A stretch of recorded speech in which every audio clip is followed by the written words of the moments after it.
Assignment number 7, Progress by Emma LaRocque.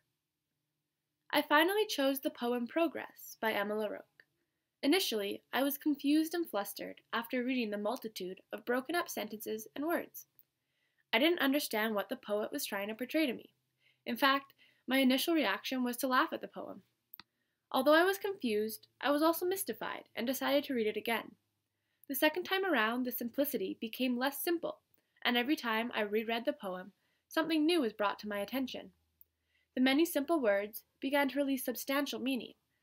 I was suddenly compelled by her simplicity, and I was captivated by the enriched story she had to tell me. The poem compares the perspective of the earth poet and the mad modern man.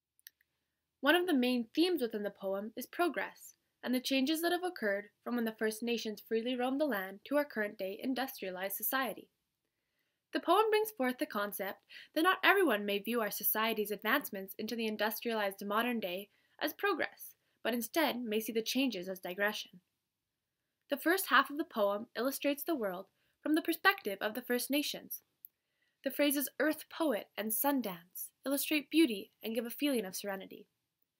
This contrasts with the end of the poem, when the poet speaks about the mad modern man.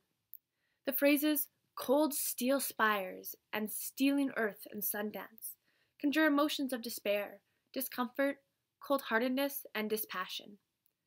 Along with this, near the end of the poem, the word landscape is intentionally broken into two separate words, land and scape.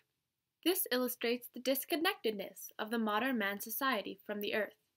As man builds their skyscrapers, they destroy the land and steal the earth's riches.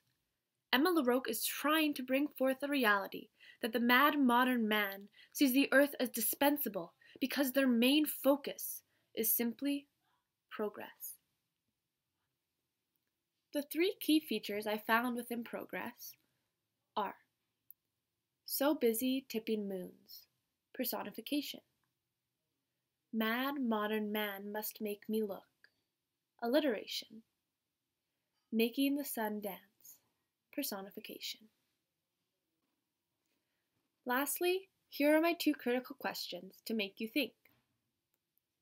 How is it possible for our modern-day society to justify the actions of destroying our land and then labeling it as progress?